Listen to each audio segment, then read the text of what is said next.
Rachel, amongst many other things, you are the co-founder of Spark Solutions for Growth. Please tell me more about this and how are you supporting women as they build businesses? I co founded Spark Solutions for Growth over 25 years ago. And the mission and the objective of the kind of work that we do and have done has always remained consistent. The idea is, how do you figure out how to help businesses grow?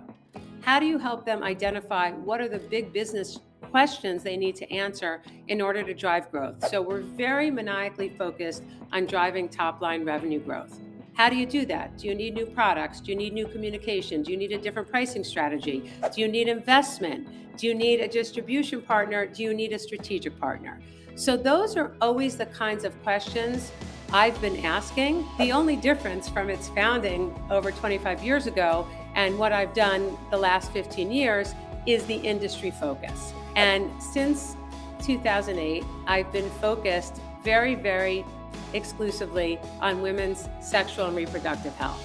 And as I mentioned before, the way we think about that landscape of women's sexual and reproductive health are conditions that affect women only, meaning you have to have the biologically female organs to experience an issue with your ovaries or your uterus.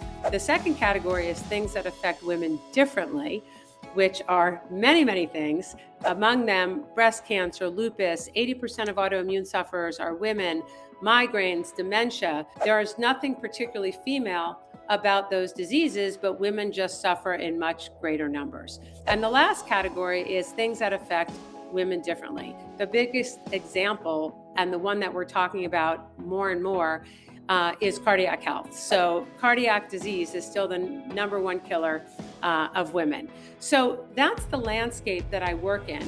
And the way that I work with companies is to help them figure out how to design those solutions, how to build the solutions, how to get the solutions out in the world, and to get somebody to pay for it. And when I say somebody, that could be a consumer, it could be an insurance company, it could be a healthcare practitioner who's including something in their standard of care.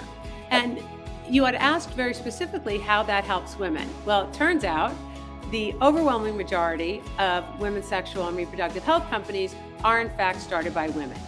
And so what does that mean? We all know the statistics that only 2% of venture capital goes to women. We know that a very small, usually single-digit percentage of the check writers are female. We know there are all kinds of barriers and censorship around things you can advertise as it relates to women's health on many of the biggest, most powerful social media channels. So part of the work that I do is working with these female founders to figure out how to get around, circumvent, or just break through the barriers that are interfering. One of the interesting things is that so many women in this space come at it from a perspective of personal experience.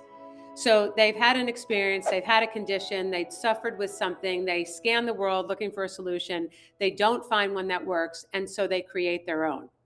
And it's that understanding of the insights that drive the thinking behind the solutions and understanding the users of those solutions that puts me in a particularly effective place to help these companies figure out how to grow.